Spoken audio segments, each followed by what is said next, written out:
Hello, everybody, and welcome to this week's Hello. podcast. I'm your host, Adam Steele, and that's Liam right over there, and the camera's already gone wonky. Hope Hello. you're all doing very well. It's been a busy week here since last week. This is your weekly music, tech, and nerd news podcast where we talk about everything guitar-y and computer-y and plugins and audio and all that kind of stuff. What's happened, what's going to happen. Generally, the news, amongst other things. So I hope you're all well. Welcome, and make yourselves at home. How are you? Tired. Massively overworked this week, but good, healthy, feeling great. Yes, sounds familiar being overworked. It's been a hell of a week. I was supposed to be on the Monuments music video shoot Monday and Tuesday, but my daughter's nursery was still closed, so I was at home with her. But around that, I was also helping Monuments to set up for the music video on Sunday and filming with John Brown on Saturday and met the guys after the shoot on Tuesday. And also, as of yesterday, why is YouTube not receiving enough video for smooth streaming despite the fact that I'm on a hardline connection? Weird. Hopefully that's fine. But yes, today has been mental. I had one of Monuments' bass cabs in my car this morning. So I came to the studio and captured it for IRs. Don't know what we're going to do with that yet. But that was something that while I had it, I made use of that. Mm-hmm. What else did I do? Then I drove over to see John Brown and film another YouTube video with him, as well as giving all them their gear back after the music video shoot that I ended up with for some weird reason. In the meantime, I went for lunch at the local supermarket, and they had an opticians, and they kind of said, "Hey, do you want an eye test?" And I just went, "You know what? I've got 10 minutes. Sure." 10 minutes turned into half an hour, but I've got new glasses on the way. Yeah, like you do.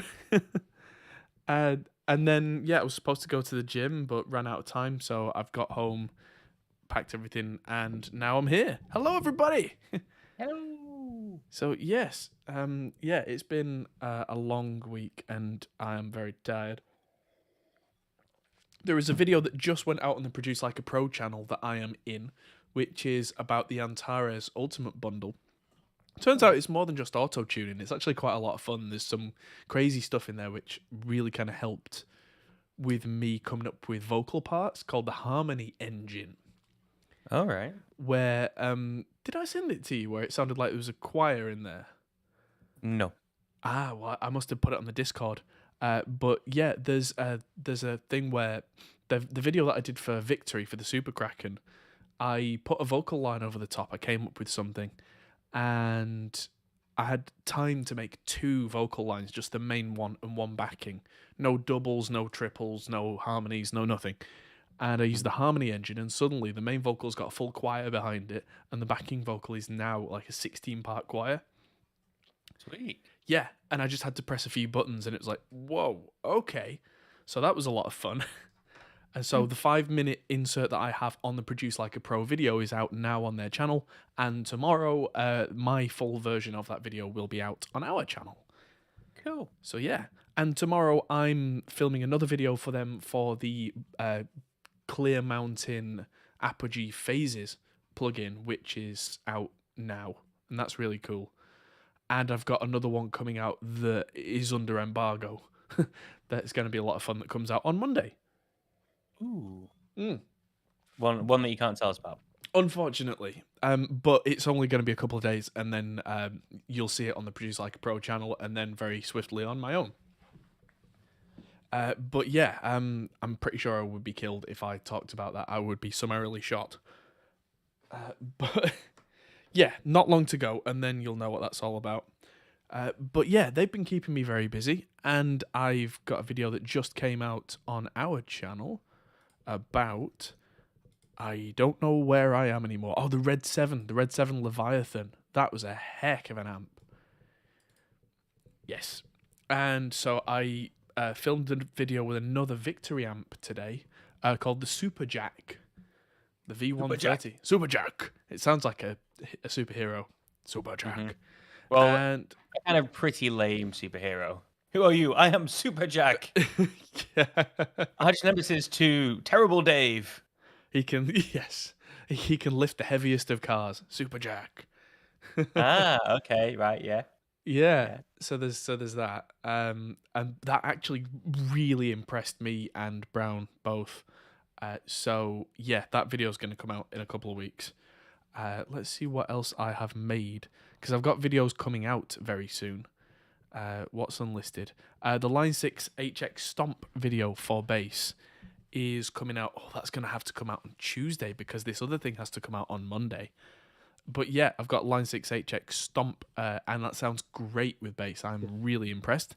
And so that video is now going to have to come out on Tuesday. But yeah, that has already been sent to the patrons on Patreon. Hopefully, if I can get my edit on tomorrow, I have a video where I'm reviewing the Eve Audio SC207 monitors that I've been using. So if I get that finished, that'll be out for the patrons tomorrow. Very nice, very nice. Yes, indeed. And I've got one for Cranbourne Audio with their preamps, which I've been trying to put together for a while now. And I've just got to get different parts of different videos that I've done recently, basically, and say, this is all done with the Cranbourne stuff. Sounds great. Because the rest of the video is in place. I just need to go, well, this is with that, this is with that, this is with that. And just pull them all in and just... Which is, it just takes a little time in the edit going through and going, oh, that was with that, and checking my notes and all that kind of jazz. But there is muchos contentos coming up. Contentos? Yes, muchos. Quick heads up for everybody who watches every week. We're not going to be here next week. Unfortunately, there's a schedule clash. I'm going to be in Manchester doing a bit of filming at Daniel Tompkins' show at the Deaf Institute. Dan Tompkins is the singer in Tesseract, and he's currently doing a solo tour with Chimp Spanner on guitar, Paul Ortiz, and Mike Mallion on drums, who is from Monuments. So I will be there doing some behind the scenes, backstage, some gig footage. And if Chris is in the chat, he's going to be there with me. So we're going to have a lot of fun. That's what. Oh, that's the other thing I'm going to do tomorrow. Is I'm going to. Oh, yes, I'm not going to say actually, because it's when we do release it, it's going to be an April Fool's thing. So I'm not going to say what the other thing is. Just because it's funnier when it drops. If you don't know. But yeah. That's happening, and then we are back the week after, and I will be live from the British Boutique Guitar Builders Festival. Oh, sorry, the British Boutique Guitar Festival. I will be in Eastbourne on the south coast. So I will arrive, get my laptop out, and immediately start broadcasting. But I'm going to be there all weekend. And it's me and Mike from CGS, and Henning's going to be there. Henning Paul is flying over to England, which is incredibly rare. And also we've got Tom from Elevated Jam Tracks is going to be there. Andy Ferris from The Guitar Geek, hopefully, is flying over from Austria. And Lee Fuge as well. So it's just the six of us, as opposed to the big thing that we do at 42 Gear Street. But it's British, and it's... going to be nice to see all the things that are being made in this country that are, interesting and different and cool. And yeah, so there's loads of different...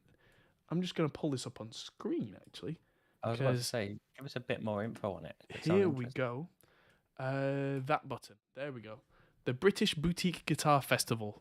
So it's on the weekend, 4th, 5th, 6th of February. And... So it's the second YouTuber guitar event ever after the first one, which was last year.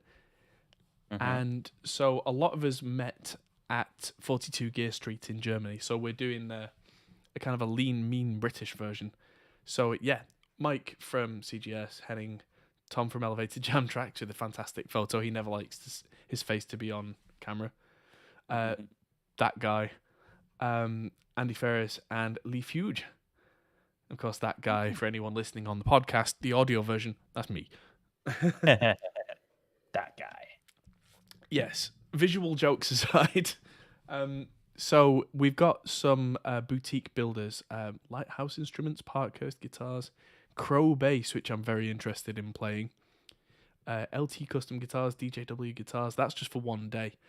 So we've got these on each day, and it's going to be filmed at Mike from CGS's studio, and I'm taking the cameras down for camera 2, essentially.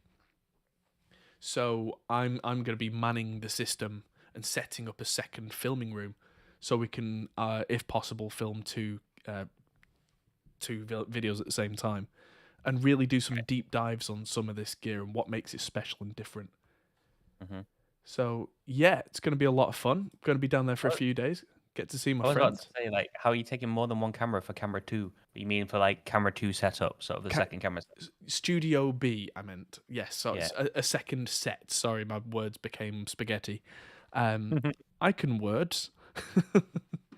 I'm trying to explain things faster than my brain can keep up. But yeah, the idea is rather than having one set, to have two separate sets where we can get more done in the limited amount of time that we have. So yeah, it's going to be a lot of fun, and that's going to keep us incredibly on our toes. Lots to do, and then I'm sure I'll be driving straight back up north and then editing everything together and throwing millions of videos at you, which is great. Yes. Quick question in the chat. We do, just so you know, usually take lots and lots of questions from you guys after we do the weekly news, which we will do very shortly. But I will just quickly answer this one, which is Slate Digital VMS ML1 large diaphragm modeling. So I call it the Slate ML1 for short. What do you guys like about this mic? The modeling software, it really does sound like a U47 or a 251 or some of the ridiculously expensive mics that you just can't buy. And the fact that you can change them afterwards if you decide you actually didn't like the sound of that microphone is really powerful. Yeah, you use it a lot, don't you? I do. I use it all the time in the studio. Although it's being beaten out at the moment by the Lewitt 940 as my go-to mic. But that has a great sound. There's every chance it may not work on a particular singer. So having a Swiss Army knife available that covers all the ground of the classic microphones, if the favourite one of mine doesn't sound right, is amazing. Because having even if there is like a 1% difference between the real deal and the virtual one, in a mix it's hard to tell the difference. Yeah. So there you go. KRT Zone says, thanks to the Reaper tutorials, he's off and rocking recording synthwave music. Fantastic. Good work. It's a good time to talk about the thing that's at the top of the screen there, which is the Ultimate Reaper Guide, available now, which is at hoppole.co/Reaper, where we have the ultimate guide where we really walk you through everything about recording a band, MIDI, some of the basic effects, how to find your way around, and making the difficult simple. So yes, that is a thing. And this week, if you purchase a course during this show, then next week Adam will tell you that he loves you. Yes, personally, because we're not going to be on the podcast. Oh yeah, I have to wait 2 weeks then. That reminds me, I did say on the last podcast that if anybody bought a Reaper bundle, I would send them a mug. And a lovely chap from the US got in touch and said, hey, here's the thing. I still need to send it, but I will. And so here's the shout out on the podcast that thank you very much. And yeah, I will be sending you one of our Hop Pole Studios mugs. So listen out each week, because you never know, you might get a free mug. We won't be doing it every week, and it won't be at the beginning or the end of the show. You have to listen all the way through every week to know when you can get a free mug. Hashtag engagement. Sell out stuff now. Yes. Mark Holden says hello. He was looking to see if Crimson were in that list. Unfortunately not, but this is the Boutique Guitar Festival, and as great as Crimson guitars are, and they are great, those guys are so much bigger than some of these guys that part of the idea of this is to shine some light on the much smaller builders, those who wouldn't otherwise have the kind of the signal boost and the broadcast range, so to speak, to get their material looked at. It's so this particular one, unlike 42 Gear Street, which is quite often about what the newer and bigger brands have, this is a much smaller, as the word boutique suggests, kind of thing, where some of these builders might make 10 or 12 guitars a year rather than really kind of cranking them out, which I'm not suggesting that Crimson do. They're kind of in the middle. They're kind of too big, I think, for this, but it's tricky because they also have a really successful YouTube presence at Crimson Guitars. So they kind of fall in a slightly different category. But yeah, those guys are really good. But yeah, just a different thing from this. But yeah, before we get too deep into talking about the stuff from the chat, let's talk about the news. Let's do some news. Ta-da! So, news article number 1 as our headline article is Bye Bye VST. In this case, specifically, VST 2. VST 2 has been around since dinosaurs roamed the earth. I do remember the T-Rex using VSTs to record their growls. Yes, VST 2.3, I believe, was what they used. And then 2.4 came along and killed the dinosaurs and brought about the modern era of audio production. in whole seriousness, Alternative history. Yes, drunk history. Steinberg are the people who make Cubase and Nuendo, and they invented the VST system, which is the plugins that almost all audio plugin makers support VST because it's such a widely used method of making your audio processor connect with a digital audio workstation. That's the thing in the modern day in 2022, plugins generally are just made, not for VST, not for AAX, which is Pro Tools, not for AU, which is Logic, but they're just made, and then there is kind of an interface in between the program and the plugin. And it used to be that VST 2.4 was kind of the big one, was one of the main standards if you were not a Pro Tools guy, which was RTAS back then and is AAX now. So it's more kind of a connection between the two, where it used to be that you would write your plugin specifically for one platform because it was very difficult to do multiple, whereas now there are things like the Juice libraries and things like that and cross compilers where they all talk to each other, and it's much, much easier than it ever used to be.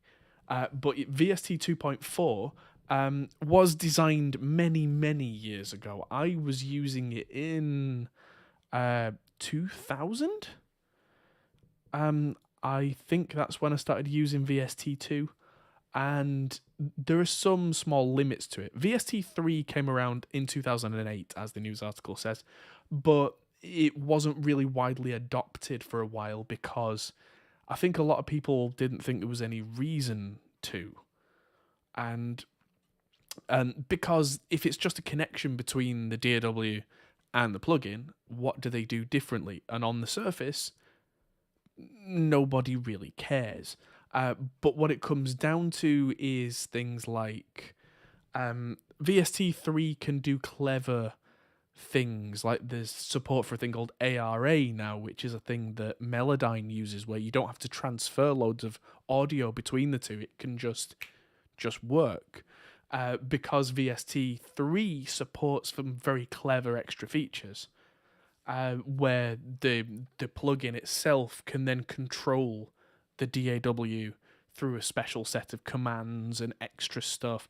The stuff like side chaining is all native rather than really ugly workarounds that VST 2 has because it never supported it. I think that's what it comes down to, is a lot of plugins that use VST 2 are very much stretching what that connection between the plugin and the program are capable of, and really bending the rules and having to get around old archaic issues because the standard was developed way before modern audio production had some of the considerations that we have now. Things like back when I started using it, 64-bit versions of VST2 were not a thing because 64-bit processors weren't really a thing. So things like a Superior Drummer, if you had a sound library that was over, I think it was 2 gigabytes, you'd hit RAM limits, you'd hit problems. Now that's not a thing anymore. So, yeah. VST3, I remember not wanting to change over in Reaper when they first started supporting VST3 because a lot of the plugins that I would use would, for no good reason, use more CPU cycles. And it turned out that it was more to do with just optimizing the software and making sure everything talked to each other properly, and that's all long since been ironed out. So, yeah. So what does this mean for the real world? So for the real world, people who are using very old plugins by developers who don't actively develop anymore, it means that you might, if your DAW no longer supports VST2 at all, like, I don't know, the new version of Cubase or the one going forward from this, you'll lose access to those older plugins if you update your DAW. But I think it's going to be a minimal impact because most of the well-known, well-used modern plugins and plugin developers that are still going actively support VST3, so you'll just move over and you just carry on. So is there any plugins that you can think of that you're going to be affected by? For me, no. There's Not really. Any, like, really old, no longer updated kind of EQs that you just really love that you're now going to lose access to? No, that's the thing. I mean, I would say I move with the times, but VST3 came out 13 years ago. That's a long time for a developer not to be supporting. Don't say that, because like that's still like mid to early 2000s, and like it's not a long time ago. In computer years, it's a million years ago. Getting old. In human years, it's not that long, but in computer years, that's like I don't know. Oh god. I mean, my phone's more powerful than my 2008 computer was. I mean, yeah. So, yeah, that's a thing. But yeah, I mean, it's the kind of thing where it will affect people who use older plugins if you update your DAW to one that no longer supports it. That's like, just because it's not officially supported doesn't mean you're not going to be able to use these things forever, because there will be things like wrappers. A wrapper is something where, like, if you get a plugin type that isn't supported anymore, you can kind of host it inside that. That's going to make things more risky. That's going to make it more crash prone. Yeah, it was like I was saying to you, the RTX audio noise reduction you can use in Premiere now, but you have to get a third-party tool that then connects to it and pulls it in and puts it in as a VST. Yeah. So it'd be similar, because that's not a VST. I don't know what it is, but it's obviously on your computer in some way. Yeah, it's that kind of thing where, like, wrappers have been used for years and years and years. Like, years ago, there were developers who were only making plugins in one format, like, say, VST, and there were ways of using a VST wrapper to get them to work in Pro Tools. That kind of thing. You could not expect them to be stable. They might crash everything at a moment's notice, but you could make it possible, you know. What was there something called Rewire? What was that? Yeah, Rewire was kind of like it's somewhere in between a plugin standard and not, where it would transmit audio and, like, play and stop and rewind signals between one program and another. So you could use something like Reason inside Cubase or Reaper or whatever it was. Yeah, I remember I used to use Fruity Loops inside Cubase using it. Well, that's exactly it. So Fruity Loops, or now FL Studio as it's known, was never a plugin. It was a fully featured program in its own right. but using Rewire, it would send its stereo output back through to Cubase or whatever it would be on a channel. And so it would act as if it was some kind of plugin. Yeah. And so it's play and stop and all the kind of the transport controls would follow together. So it would be linked. So at the end of your project, when you're done, when you hit export and render, it would do everything in concert. Mm-hmm. Rewire was kind of clunky, but useful. Yeah. It definitely had its uses if you really, really, really wanted to use two programs together like that. I never trusted it as far as I could throw it, but I could see where a lot of electronic producers really needed that back when we were really limited in terms of like the types of synths you could get on desktop computing, that kind of thing. It was because I wanted Fruity Loops to splice up tracks because I was making dance remixes of emo songs at uni. Right. You should get back to doing that. I know, it's like, if we just have carried on doing it, then there'll be classics now. Yeah. It'll be famous. You would have got into doing harder and harder dance remixes. Like, there's a guy called Zed, if you know Zed. I don't know Zed. Zedd, who started doing that kind of stuff and ended up, getting some pretty big hits.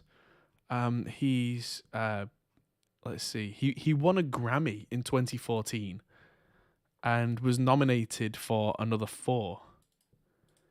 So yeah, this is a guy who he started off doing remixes of stuff and even like guitar based rock and metal stuff, and ended up getting into dance pop, EDM, house, and Grammy winner. I mean, yeah.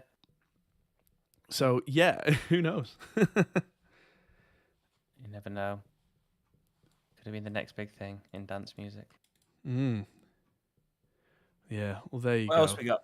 Right, so next, a bit of sad news. Howard Alexander Dumble, known to a large part of the world as Alexander Dumble, has passed away, unfortunately. Mr. Dumble didn't make that many amps, but the ones he did are revered.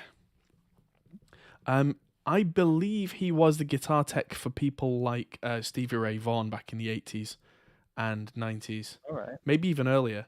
But he was the guy. It all snowballed, but he became the guy that a lot of the session players and well-known guitarists went to. And he would only build you an amp personally by hand if he liked you. And even then, he would charge quite a lot of money. You'd be on a waiting list. He didn't care how famous you were on the waiting list. And then he would sit with you as you played and change the designs to suit you. So every Dumble amp is different. That's the really interesting thing about it is, they all sound kind of cool. I've not personally heard people playing a Dumble amp where I've gone, ooh, I really want one of those. But they're generally a lot cleaner sounding than I like in an amp. So, but from what I have heard from people who enthuse about them, they do a thing that no other amp does. And from what I'm told, it's more about you being in the room with it and playing with it, kind of sat next to you. So it's very much a guitarist's kind of zenith, kind of peak thing. Where like Joe Bonamassa, who is one of my favorite guitarists, has several Dumble amps, and he's the kind of guy where I think he could probably appreciate the small differences that I couldn't. And so I mean he's famous for the models, the Overdrive Special and the Steel String Singer, which the Steel String Singer was an offensively loud amp made for Stevie Ray Vaughan that could just make your trousers flap. But he made amps for Carlos Santana. Who else do I know on here? Bonnie Raitt, Stevie Ray Vaughan, of course, Robin Ford, John Mayer, Joe Bonamassa. But that's the thing. He made amps for each one of those people specifically. So he had models of amps that he made, but he would tweak and change them for everybody. And yeah, he is no longer with us, unfortunately. So yeah, rest in peace, Alexander Dumble. Mm. There you go. Interesting story. Yeah. Never heard of him. So It's one of those things. If you were a guitar nerd, then you learn about him and you did this story and you go, oh wow. But yeah, there you go. Fascinating man, fascinating history. And that's the thing, all throughout his career, building amps, he always said, I don't want to expand. I don't want to take on another person. I don't want to make this a big business. So he would charge a lot of money and people would pay it. So there you go. fair enough. Yeah. Now, moving on, Mackie have made the Mcaster streaming mixer. I'm guessing that's what the star means. It's M Starcaster. So I think that's pronounced Mcaster. The ultimate live streaming solution, question mark. Really? A lot of companies a lot of companies are really trying to dive into this ultimate live streaming solution thing. This looks complicated to me. It might be not complicated, but it's got level at the top for earpods. I think that's what that symbol means. Oh God. Which is a different symbol from headset over there. It's got 2 volumes, 2 slidey things, 3 volume knobs at the bottom, 2 sliders that go 0 dot dot dot dot dot dot dot dot dot dot dot dot dot dot, which is 1, 2, 3, 4, 5, and 6, just in a really confusing way when you're trying to look at it while you're streaming. There's no meters on that thing though, right? No meters. Ultimate solution. Yes. So yeah, it's a compact mixer for streaming. It's got, let's have a look. Yeah, a headset connection, a keyboard connection, a phone connection. It's got an XLR input with 48 volts, which is good for a condenser mic. The world teacher says pronounced Mcaster. Yes, I know Mcaster, but that's the joke. Is the star? It's pronounced Mcaster. But yeah, it's got separate 3.5mm out for speakers. Yeah, earpods, or you're wearing your headphones upside down, I guess is the other suggestion. Yeah, it's got a separate power input, which is actually quite useful for if you're using this with an iPad or a phone or whatever. Having said that, I don't know anybody who actually uses an iPad or a phone to stream. But I suppose that's an option. It comes with a perpetual license to Acusonus's voice leveler and de-esser. Useful. Yep, so you get a 3-month subscription to stuff, which means you'll use it for 3 months and it'll stop, or you won't use it. Yeah, you can. Yeah, that's a good point. You can power this with an external battery. That's useful for preserving battery life if you're using a laptop that's not going to feed huge amounts of power. But yeah, I mean, it's interesting. Oh, not at $260 though. That's a lot. That's for a single channel interface with some knobs. There's the Stream Effects voice changer, Contour Effects vocal processing presets.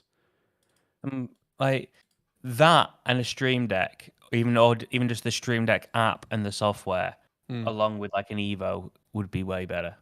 Yeah, I mean, if this was $99 and it sounded great, all right, yeah cool. But for $260, no. Even I just thought about it. Yeah, my Go XLR is bus powered as well, and is that the Mini?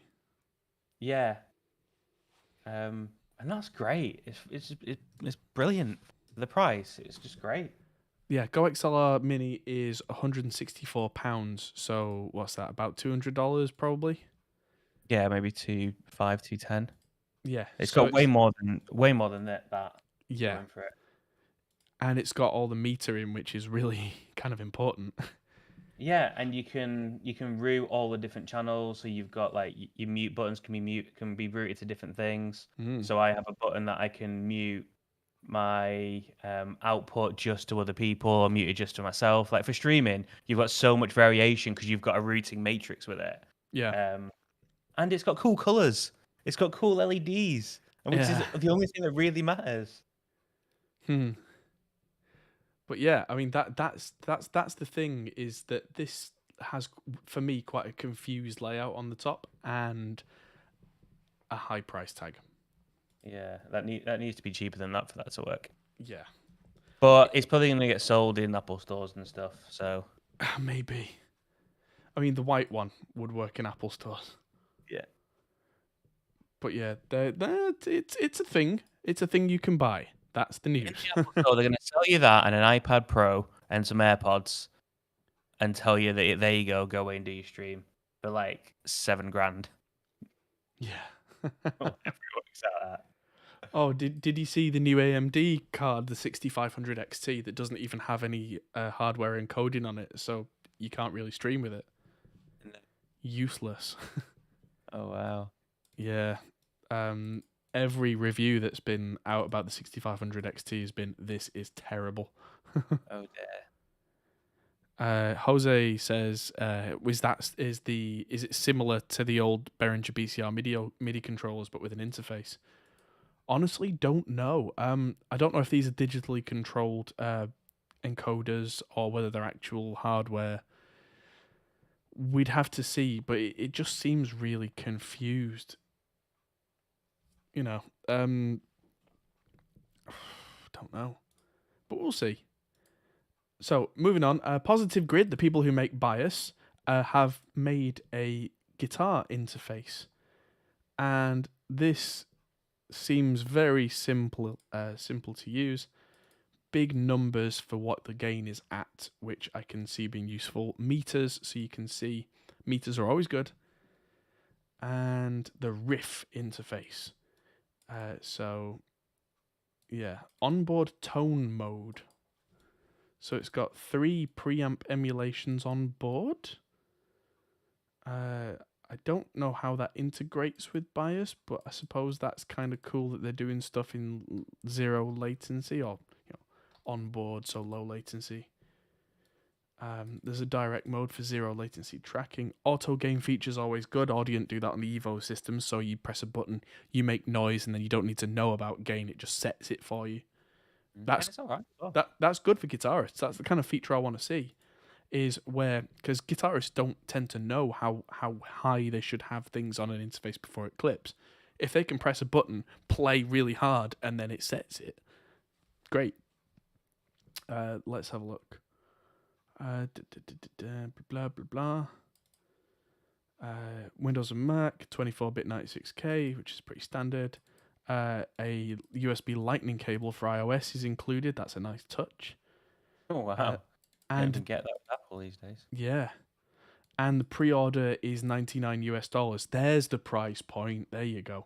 Apparently, the regular price is $179, but if they're pre-ordering for $99, then chances are you'll probably be able to get one on sale quite quickly for closer to that $99 USD. But yeah, that seems more reasonable to me. I'm not a big fan of Bias, the amp stuff. I used it years ago and I did some videos where the focus was on the Celestion speaker stuff, and when you turn the Celestion stuff on, it suddenly sounded good. But if they're making stuff that actually works functionally and makes sense for a guitarist, that's it right there. Decent price point, functionality that you actually want, clean layout, screen where you can see stuff. That beats that every day. Yeah. So there you go. Now, from the sublime to the ridiculous, Ibanez and Vai have released the Hydra guitar, or revealed it. I don't know if you'll ever be able to buy one. But this thing is stupid in all the best kind of ways. This is nuts. You can see the chat there. It looks like it's cutting off the headstock on the bottom one. It's not. There is no headstock. Right. So the top one is a 12-string guitar that is fretless above, I think it's the 7th fret. Okay. Then it's a regular 7-string guitar in the middle, then a headless bass where the bottom 2 strings are fretted and the top 2 strings are fretless. This thing is ridiculous. But it's Steve Vai all over. So there you go. The multi-headed beast, the Hydra. And it can be yours for far too much money because that's bananas.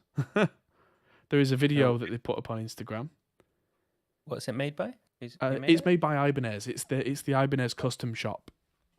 They've made this specifically for that. The new track "Teeth of the Hydra" from the new album is featured in the video. So I'm imagining that either this was made for that song or it's been made to take on tour to play that song. So there you go. What's that? Oh, there's an NFT of the reveal video, which is going to be available for 1 Ether. So Steve Vai's getting on the NFT train. I mean, I don't know. It's just everything has to be an NFT these days. Yeah. He says, whilst in the background, I'm actually doing the graphics for a whole series of NFTs. Is literally what I'm doing right now. But the thing is, these NFTs are going to have real world value to them. By opening one of the packs, there's a chance that you'll get massive discounts with the people that are launching them. And then in future series, there'll be things like free trips around the world and stuff. So, like, that is how you can do some cool stuff with smart contracts. Yeah, Just link it to something. Real video NFT. It's just why? It just doesn't make any sense. There was one. Never going to be worth anything. There was one that I saw, which was a whole group had bought an NFT of something for $250,000, thinking that meant they owned the rights to the book that they'd bought the NFT of. It's like, no, you very, very definitely don't. Well, they might do. You can route that into the smart contract. Yeah, but they didn't. That's the thing, Right. is that they just bought a rare copy of this book by NFT and figured that gave them the rights because they're just dumb. No, it really doesn't. It's like if I went and bought a CD from the shop of something, that doesn't mean I own the rights to the music on it. No, but that's the thing with NFTs. You can write into the NFT that it does. Yeah, you can. Yes, absolutely. But they didn't.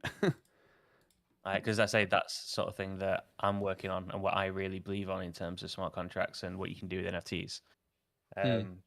I was talking to someone, a very smart person in the crypto world that I can't mention for my own confidentiality reasons.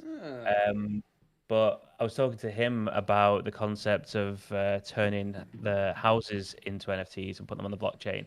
It's something I really see conveyancing in the future moving towards blockchains. And then he kind of made a point. It's like, yes, as long as you know, like, the blockchain never, ever, ever gets hacked or goes down, because then literally every piece of land in the country would be up for grabs again. I was like, holy crap, yeah, that would be hilarious. Imagine a land grab just because all of the records of ownership of the entire sort of country have gone down because like one kid like overcooked his GPU or something. Hilarious. Yeah. So yeah, that's crazy. No, I will not be buying a video of the opening of a guitar. No, I will not either. It's things like that that just give it all a bad name. Yeah, well, everything in the world gets good and bad thrown at it until people understand it, and then it becomes mundane. But that's just life. Anyway, TC Electronics have offered an update to the Plethora, which is the pedal that you can put all of the pedals on. It's what do you call it? It's a multi-effects pedal, but it loads the tone prints and models of the other TC Electronics pedals. Okay. So it's not actually trying to emulate the pedals. It is the hardware and the software of the other pedals, just combined into a unit.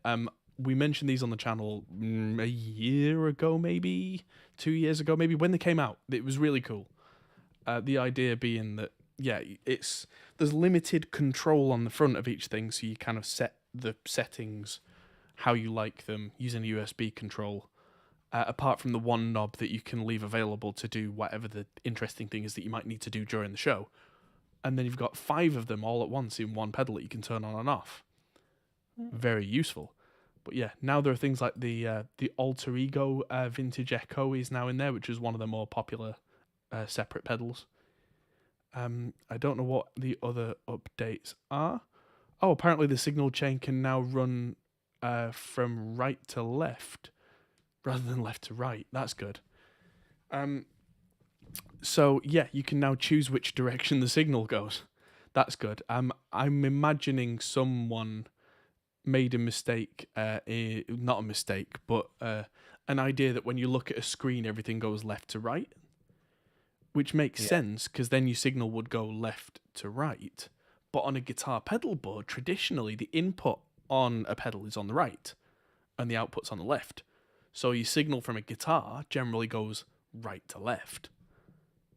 So it'd be really confusing to go right to left, get to this, and then it all goes the wrong way. Right, yeah. So on its own, that would kind of make sense, but on a pedal board, I can see how that would be really confusing. And so, yeah, they've now given you the option to put it, quote unquote, the right way round. Or at least the same way round as everything else. I mean, you can put pedals left to right. It's just really awkward to do because you have to loop the cables round.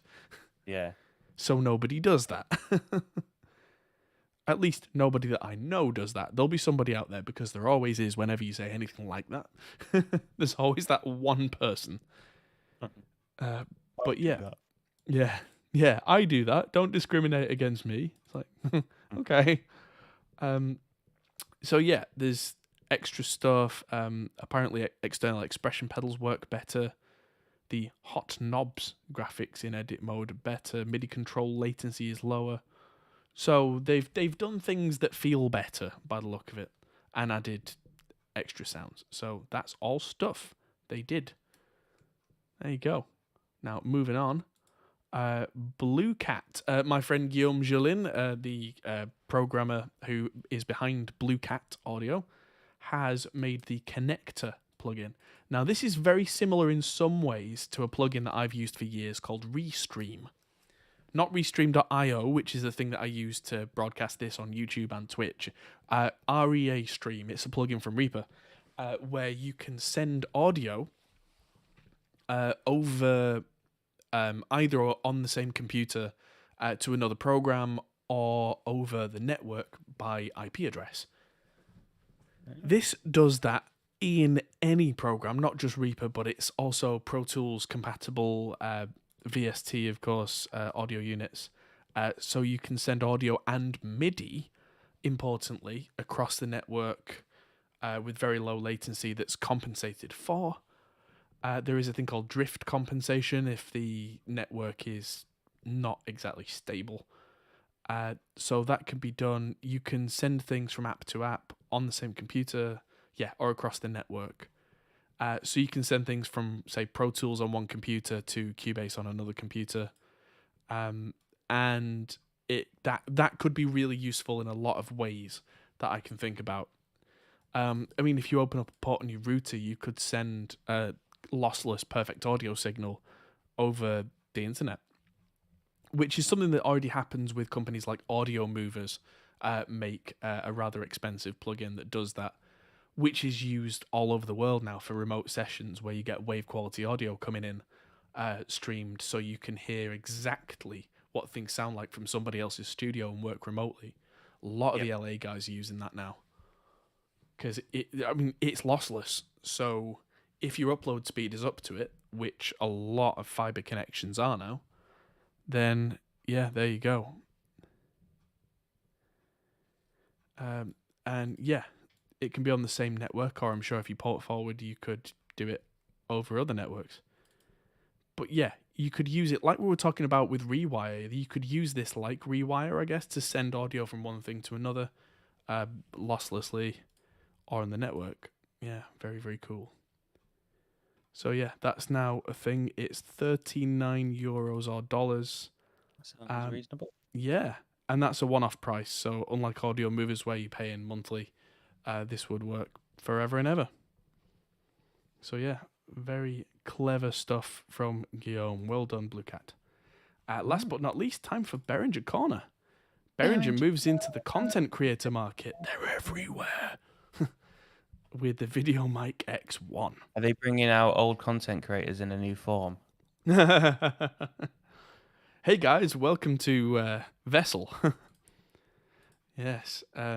So this is it looks kind of like the I don't have my bag in here, but the Rode Video Mic Go, but done by Behringer and almost definitely cheaper. Yes, $49 for this. And so it's dual capsule stereo XY condenser mic for use with DSLRs, etc. Yes, cheap. So Rode, Shure, and Sennheiser have, as the article says, been the dominators in this space up till now. But with anything like this, there is always going to be a race for the bottom with creators, because that will then make the people like Rode, Shure, and Sennheiser kind of the upper tier, and then Behringer will be the middle tier, and then the unknown Chinese brands will be the trash tier, because that's the way it always is. Who's your microphone by? Never heard of them. Oh dear. At least Behringer is kind of the bit just above that. Where it's like, I know it's cheap, but I've heard of it.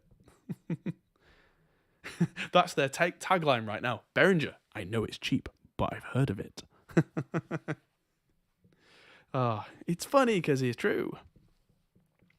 And so they're moving into this space, which suggests to me that they are not going to stop at one product, because they never do.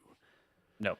Once Behringer have decided they are entering a market, it's only a matter of time before they flood and dominate said market.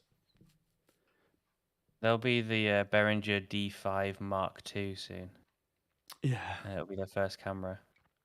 Oh, and it'll God. look remarkably similar to a Canon. Yeah, and it'll still take EF mount lenses, but it'll have a plastic mount or something. That's making me feel dirty just thinking about that. It's horrible. But yeah, that's Behringer Corner, and that was the news. The news. Laugh when in like 5 years' time your go-to camera is a Behringer camera. Oh, It's gonna happen. I feel it. Oh, I need to order an edible hat at some point, so just in case that happens, I can eat my hat. Yeah, so that was the news. Oh, one more thing that I did this week, and I had it in the room, but I took it to the studio earlier today, is I bought this week, to my excitement and shame, the most expensive pop filter I have ever seen. All right. Guess how much I paid for a pop filter? The most expensive pop filter you've ever seen. Okay, so I'm gonna say 149 quid. More. 300. No, not that much. You weren't far off. You were not far off, actually. But I'll just nip back to this window. This is the Pauly P120, and it was £174. And So why is it worth £174? I'm really hoping this is as good as and as worth as much as it's touted to be. But I've seen this over and over in a lot of big studios, and I was asking the question, why are these guys using this particular model? And because a pop filter's a pop filter, right? They're all the same, or so I thought. I did a test several years back now where I got a cheap cloth pop filter and a metal pop filter, and they did actually do very different things to the sound. And I went with a metal mesh pop filter for what I've been doing. Partly the gooseneck thing on them really annoys me, that they constantly droop and get out the way, and it's really irritating. But yeah, one of the reasons apparently that this is really good, to answer your question, is this ring around the outside with all these holes in. Something that I've not seen before. This is actually a dual screen pop filter. It's got two screens on. They're incredibly thin, but all the holes on the outside means that any air that gets through the first layer dissipates through to the outside. So any kind of air impact is dispersed. So there isn't even any knock-on effect. I tried it earlier with pops, and just testing it eliminated it, and it was scary. But one thing that the metal mesh one does is it's really effective at stopping the pops, but the shape of it and the metal of it does introduce a little bit of a kind of effect on the S's and sibilants. It's never really been an issue for me, except recently I've been hearing it more and more and more, and it's really grating on me.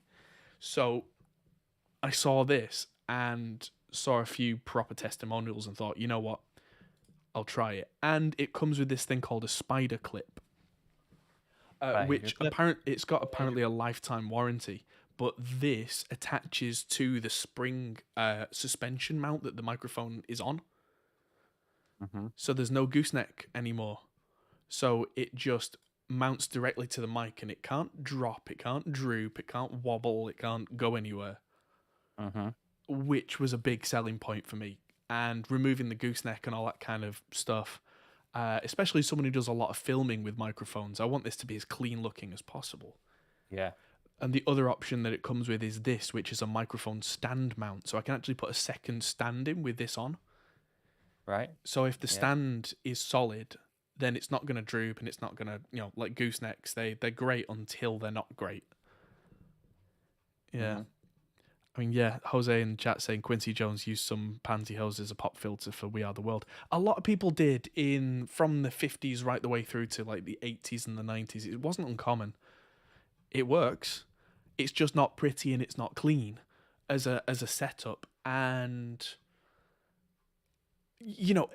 that's the thing. Times have changed. Practically, that's great. But because I'm on camera a lot, and the people I film with are on camera a lot, one of the downsides, I think, of the whole YouTube thing is that we get judged on every little detail. And you've got to kind of qualify everything. And it's got to be just about as perfect as it can be, which is much to my annoyance sometimes. And also, it's okay to buy toys. Yeah. It is okay to just like the idea of a little gadget and a thing. Like, yeah, you're not going to say to someone, okay, you're just starting up in a studio, you want to do some recording, but the first thing you do is need to spend 180 quid on a pop filter. Yeah, you're going to say, not. Yeah. You're going to say, exactly, use one of these little hacks, just like we did for the first 7-8 years of running a studio. Like, we've told many times on the podcast, like, we did the whole blankets on the walls, duvets, different tog duvets, carpets, all this sort of stuff. Like, we've tried everything. Yeah. To just cut costs and whatnot. Yeah, we've been there and done it. And that's the thing, is I've started to get to the point now where some of the microphones that I'm using vocally are incredible, and the preamps are incredible, and now I'm hearing the tiny little details that don't make a difference to a lot of people and annoy me. And we would be completely fine without things like this, but I'm trying to get OCD level perfect on some of this stuff, and I appreciate that we don't quote-unquote need it. But it's nice to have at this point. I will completely freely admit that. Yeah, and that's okay. Couple of questions from the chat. Andre De Bruyne says, does it come in black? Yes, they make a black version. I went with the nickel finish version because I want it to kind of pop on camera a little bit. Again, it's the bling factor at that point. It's like, yeah, I've got a Pauly pop filter, and what? And the other one from Dr. Nerd, does this pricey metal one still rip out mustache hair? Actually, good question, and no. This one, the metal one that I have is the SE Electronics one, and if you get too close to it, the metal grating is just the right size that your moustache hairs can get caught in it, and as you pull back, it rips them out, and it hurts like hell. This is a super fine material. It is like kind of, the stuff you get tights made out of, but it's even finer than that. It's like super fine mesh. And no, it's so fine that it doesn't catch your hairs. It's a genuine question because a lot of singers don't really sing 2 or 3 inches away from the microphone. They get right up to the pop filter. And the pop filter, in that case, is kind of being used as a secondary distance marker. I would much rather they didn't get right up to the pop filter, but they do. And if they're doing the best performance of their life, I'm not going to stop them and break the spell. So that's a compromise thing. Why don't you want them right up to the pop filter? Because there's always the chance that when they're right up against it, then they can blast a plosive and it's so close there's no chance for the air to dissipate. And that could get through. It very rarely happens. It's just a larger risk. But yeah, it's Blast a plosive. Now that's a sentence. blast a plosive. That's surely that's a rap name. It's an old school 80s rap name. And that's a really good rap line there you could put in somewhere. I blast a plosive. I'm so explosive. Yeah. Oh, look at you go! Hot Pot Studios' new rap album coming 2023, yo. But yeah, so that was my. I would thing love to see you do a rap song. Oh God. Oh good God. What can we do to make Adam do a rap song, everyone? We need to do a challenge. If we get to something, he'll do a rap song. I mean, I don't want to be cancelled. You wouldn't be cancelled. Oh, Why would you be cancelled? You can't be that bad. Oh, I can. Multi-instrumental rap song.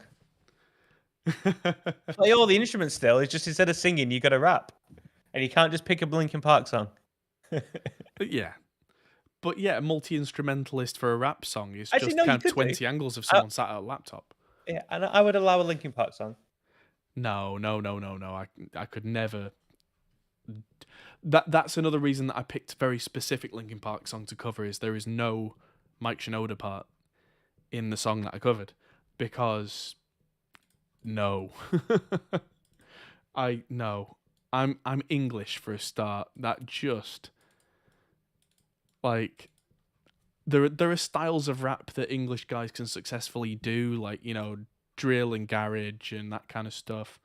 Actually, yeah, thinking about it, I remember the famous time that we tried to get Adam to do an American accent. He was not happy about it. Oh God, yeah. That was the I want my glasses back day. Oh yeah, that was awful. That was hilarious. We were trying to do a sort of pastiche of an Apple advert, and so we were all doing fake American accents. And Adam just kept stop. I found the clip a little while ago. Oh, he just no. keeps going.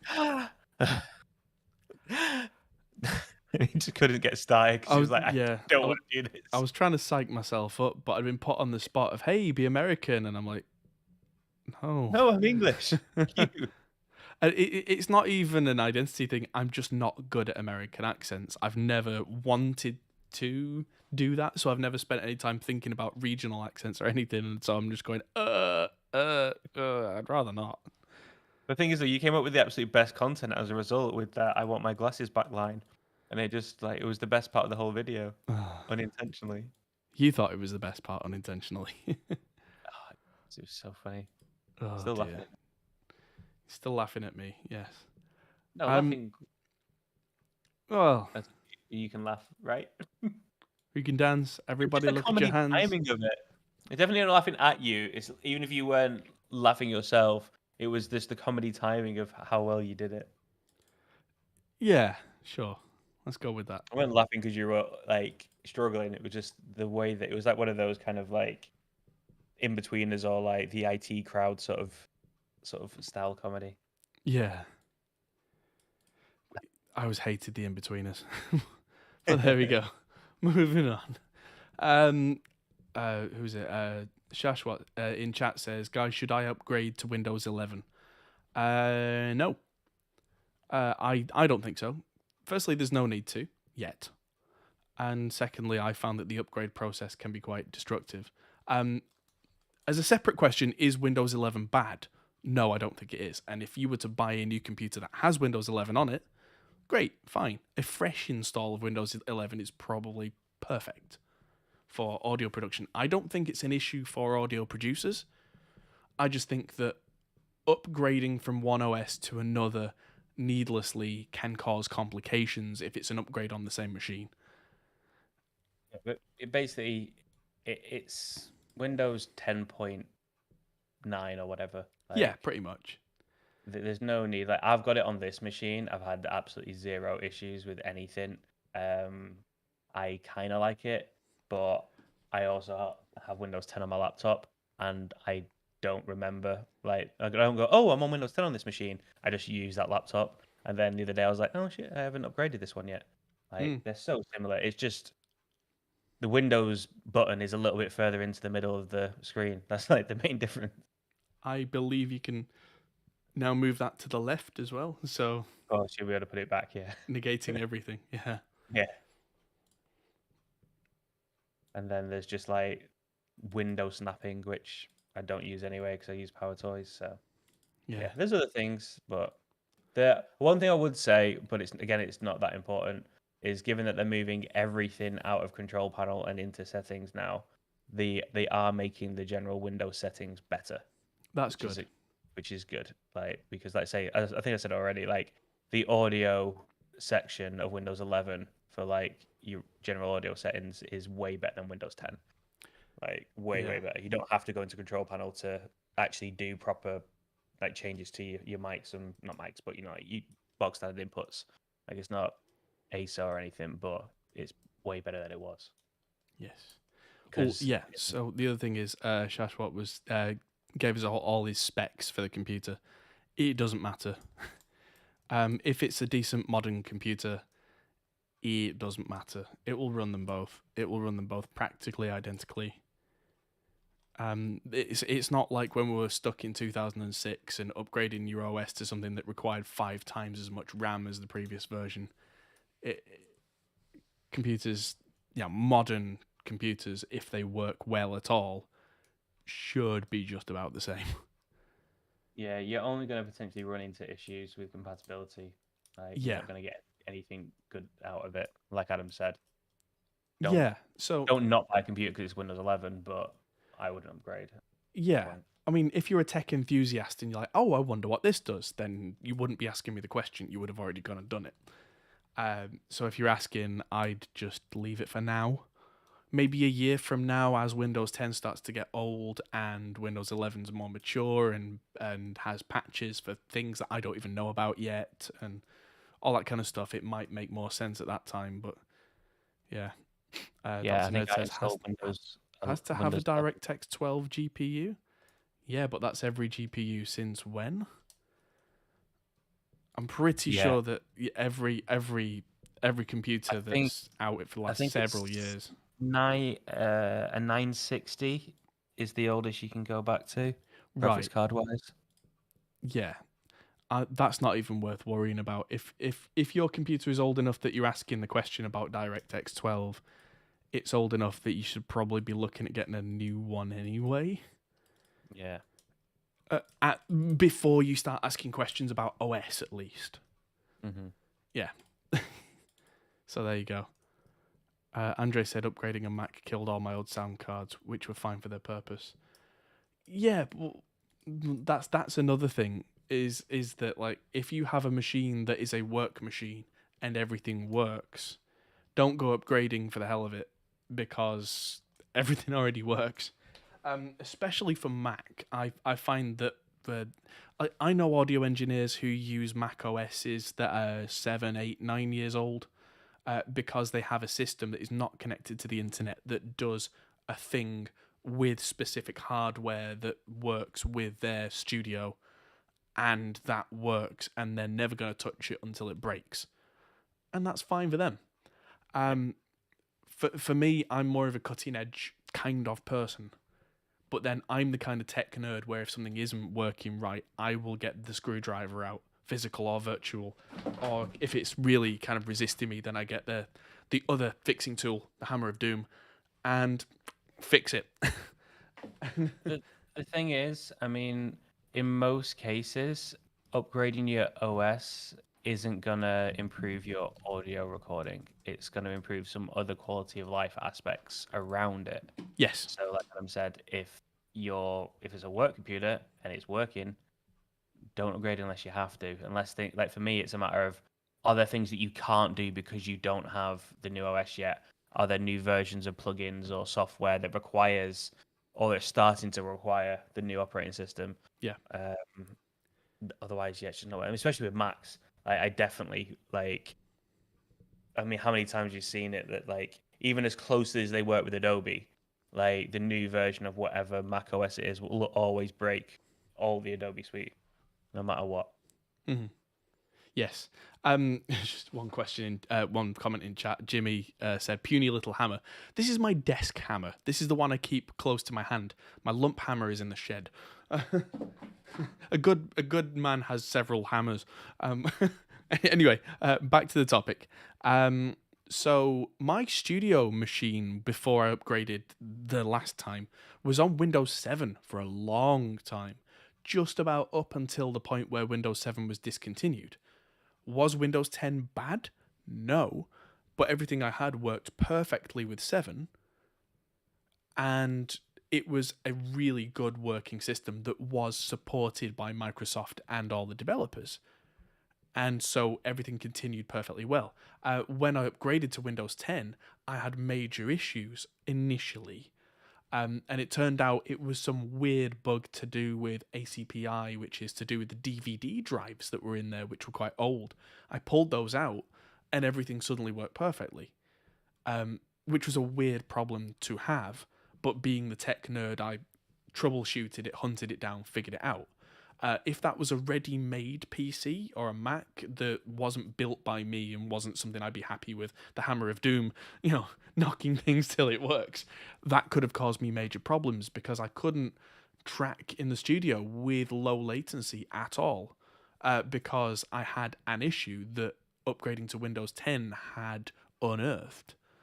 And that made me lose a few days of productivity. Luckily, I think at the time I had other work that I could do on my editing machine and got away with it. But if I was a commercial studio that operated 7 days a week, that would have caused me some serious problems. I mean, that's anecdotal and apocryphal, of course. Yeah. Well, I mean, wasn't that really sort of based around the fact that Windows 8 was bad, so you didn't upgrade, and then eventually it was a matter of, well, I haven't upgraded yet. I'm not going to bother until I have to. That was a part of it for sure. I mean, Windows 8 did get a bad rap, but I hated the Metro system. 8.1 was actually quite decent, and it was the unit that made me see the light on that eventually. But by that point, I was saying, well, I'm not going to pay for this. I'll wait till 10 comes out, because when it did, it was heralded as this great thing. And once I had done a fresh install and sorted out that weird issue that I had, it was just as good, if not better. By the time that I got round to doing that, there'd been some patches that sorted out some early issues, and for what I was doing, it was fine, but I did end up in that transition having an issue. But that's the thing, is that me being a techie guy, I managed to fix the issue. But just beware of those kinds of experiences.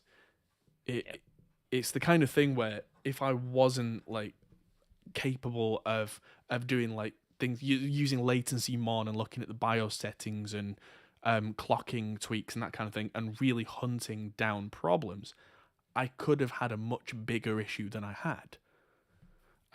Or I could have been perfectly fine. Anything like that, it's a roll of the dice. It's a gamble. Might work fine. Might not. So, yeah, just be aware. That yes, beware all ye who enter here. Here be dragons.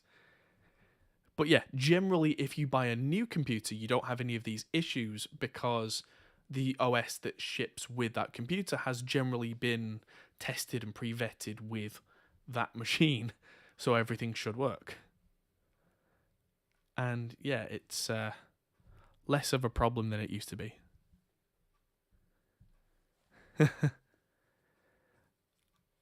Oh, awesome. We've had a sticker in chat from TechMed Rainer Richter for €5. Thank you very much. And on And then the yeah, an NFT, yes, quite. I mean, it's On an the image is worth money, right? yeah. So on Restream it says pair character lifting some weights saying keep it up. Which is technically true. By the way, if anyone's not hit the like button yet, please do. Helps us out, gets more people to see the show. Really And kind yes, of you, though. Thank you very much. yes, thank you very much, Takeman. Massively appreciated. Jimmy says still not gotten used to Windows 10. Still thinking of the OS as the structure of Windows 7. I mean, it pretty much is Windows 7. In the driver model and the system model is largely the same. The differences are low-lying stuff. Like Windows 10 was designed purposefully to work really well with modern SSDs, where Windows 7 was built when you could afford one if you wanted to, but that wasn't kind of the default, where now it very much is for operating system drives to have a solid state drive. So they've reworked the system around that, and massively multi-core systems are perfectly normal now. And then it's the same with Windows 11, that they're under the hood taking into account the way that computers are now built and going to be built over the next few years. Like the new Intel processors, the 12th gen, have these performance cores and the efficiency cores. Windows 10 can kind of deal with that, but Windows 11 has been built from the ground up with that in mind. So underneath, it can just handle that and we don't have to see it and deal with it. That's the kind of thing where if you're upgrading a slightly older machine, that means nothing to you. But going forward, that will be important for new machines. And it's the kind of thing where you don't it's intangible. What about if you're upgrading a AMD machine? Oh, good question. Apparently there have been some teething issues that have been largely sorted, I believe. Oh, Don't you mean, quote yeah. I think on launch day there was some graphics cards things, but yeah, Well, definitely all CPU things as well. The new thread scheduler in Windows 11, because they were trying to take that Intel thing into mind, apparently did cause some slowdowns and issues on AMD stuff, which has already been resolved. Yeah, apparently they got the team on that pretty quick after large numbers of complaints. I'm surprised it was all AMD though. Well, yeah, I mean, you can use the word conspiracy if you like, but from what I gather from news sources, Intel had specifically been working with Microsoft for Windows 11 because of this new architecture, where AMD hadn't because they didn't have this new architecture. So, of course, on day one, launch day, numbers favoured the new Intel processors because, of course, they did. And there were some weird kinks with the AMD stuff, which got sorted out pretty quick. I mean, that's the other thing about day one. Unless you're an absolute tech nerd, never day one anything. Yeah, leave it a while. When something new and shiny comes out, wait a month and see if it broke and see if it got fixed. Yeah. Some other news from this week that isn't music, but it is tech related. Go on. Microsoft bought Blizzard. Yes. Yeah, for many, Like, many, many billions of dollars. $68 billion cash. It's all cash? I thought it was All cash. all cash. Wow.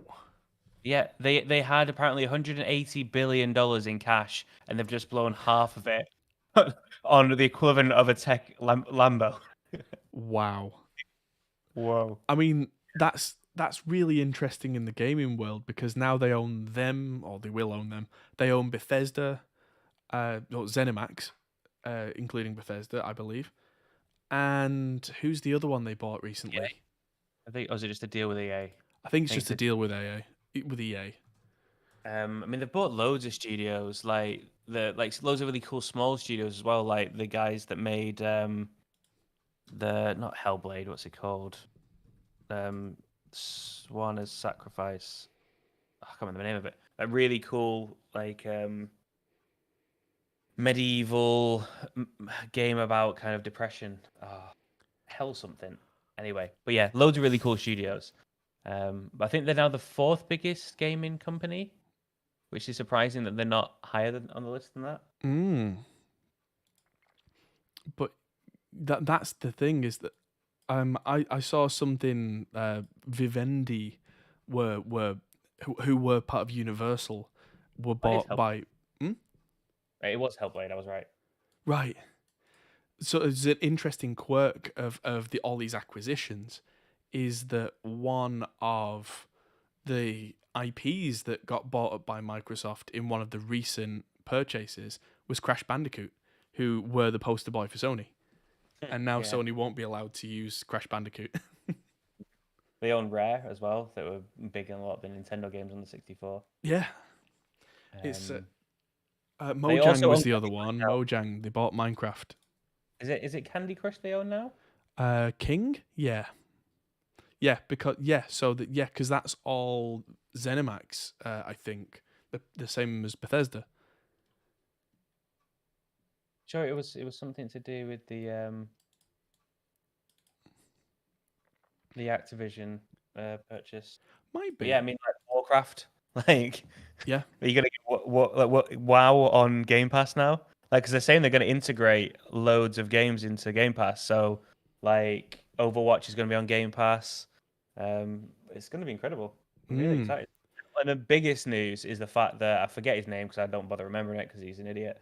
The guy that's the CEO of Activision Blizzard is now going to be ousted and leave, and Phil Spencer is obviously going to be in charge of the whole thing. And the guy, obviously, that Blizzard and Activision, there's been a lot of problematic management issues over the years with sort of how the employees have been treated. So the fact that he's finally being kicked out and has taken over is a really big win, I think, for the people that work there. Well, it's interesting you say over the years because, these things have happened over the years, but it's all been coming to a head very recently. And what's interesting to me is that the company, this is kind of their only out, I think. Exactly. That's the only way to kick him out is to get bought out. Yeah, and then clean house, but with the legitimate reasoning of new owner can say clean house. Yeah, that's going to have a big impact. I don't think it will make the whole thing go away, but it will definitely be able to put the only possible positive spin on it. Apparently, there's been really good reports of sort of the work-life balance at Microsoft-owned studios. Apparently, they're doing really well. Because it is a huge problem in gaming, as we all know. Cyberpunk, old games, loads of problems there. So yeah, Team Xbox. Woo! I'm firmly on Team Xbox, not by any kind of big, this is great and this sucks, but just camera. There we go. What the hell? My camera was starting to drift because the thing it's on is wonky and I need to fix it. And so I reached over and it was the accidental focus zoom. But I'm on Xbox Series S. Yeah, that confused me for a second, and it's really good. And I had Ultimate Game Pass. I've stopped it for a while because I haven't played a game since October, but I have the option of going back. Either, and then the other weekend I managed to sit down and got really into Outsiders, which was actually really good fun. I enjoyed playing some games a bit, but yeah, I know the feeling. Well, I've changed my game time to gym time, so yeah, that's my thing at the moment is go and listen to music and lift heavy things rather than twiddle thummy things. I'm really getting into yoga, so I can do that in front of the TV. I don't need to go anywhere. I'm into yoga. My favourite's vanilla with chocolate balls. Hey. Question in the chat from Una, which is, what do you think of AAX? I have no opinion on AAX versus VST. It's a connection. It's a thing that can connect a plugin that you make to Pro Tools rather than to Cubase or Reaper or whatever.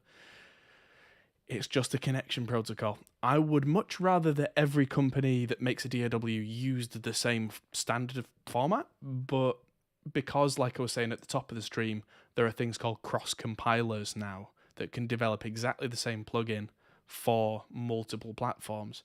I don't really care. As long as it all works. Does it fine. actually make any difference at all in terms of quality? No, the sound is identical. As far as I'm aware, the processor overhead is pretty much identical. I mean, there might be a couple of cycles in it here and there if you really get nerdy and measure it, but it's, considering how fast processors are now, I think it's such a small difference that nobody really cares. If we were still in the processing power, like the Pentium 2 era, it would probably make a big difference, but now we're talking fractions of a percent, if anything. So, meh. There you go. Meh. Jose Palomares says, what's better, Audient ID14 or Babyface Pro FS? Better is entirely subjective. I'm a big fan of Audient stuff. I'm friends with those guys. But if we're talking just absolute specs, the Babyface Pro FS is probably better. But the cost difference is ridiculous. Let's have a look at how much a Babyface Pro FS is, because that's the latest portable interface from RME. They are £611 for one of those right now. And the ID14 Mark II is, let's find that on the same retailer, which is Thomann, £166. So it's more than a 3 times price increase between the Audient and the RME. And I do not think there is enough sonic difference to justify that. So, yes, I would much rather buy 3 or 4 of the ID14 Mark IIs and use them with 3 or 4 people, or buy one and use the other money for different stuff like room treatment or better headphones or whatever the next weakest link is in your chain, rather than spending all the money on the RME. And that's nothing against RME. I think their product is, like I say, better on paper, but we're talking like micro differences for an exorbitant amount of money. So there you go. That's my opinion. Good answer. Yeah, there you go. They're both great, but one is great at a price point that doesn't make my eyes hurt. there you go. Yes, and that, I think, concludes our broadcast day. Thank you, everybody, for tuning in. It's been a lot of fun this week. Lots of questions, lots of viewers. Thank you, everybody. I see a lot of people have hit the like button. That is massively appreciated. Oh, bless you all. Thank you. If you haven't, just think you're one of the other ones out. You know, you're going to get stink out on the way out if you haven't hit that like button. Yes, everybody loves a bit of FOMO. But yes, thank you, everybody. Again, like I said at the start of the stream, we will not be here next week because I'm filming at the Dan Tompkins from Tesseract solo show. And we will be back the week after that with the British Boutique Guitar Festival. So I will be live from the south of England with Henning and Andy Ferris and Mike from CGS and a few other top tier YouTubers. So thank you, everybody. So I will see you all sometime in February. Woo! Bye. I'll see you. I've got some weeks off. I'm gonna go play some games. Or maybe we could even get you on next week as our co-host and then make it complete chaos. You mean the week after? Yeah, the week after, of course. What day is it? Yeah, Who am I? I'm always around. I'm always here. Like, Who am I? Out. But yes. Yeah, that would be interesting. Absolutely. But yeah, thank you, everybody. And we'll see you all very soon. Goodbye. Adios. Bye. Hey, everyone. That might be the end of the video, but if you fancy carrying on this conversation, we have a Discord server. Link is in the description. We're also on Patreon, which is something you can really help us with. We also are on Facebook, Instagram, and Twitter at Hop Hole Studios. See you there.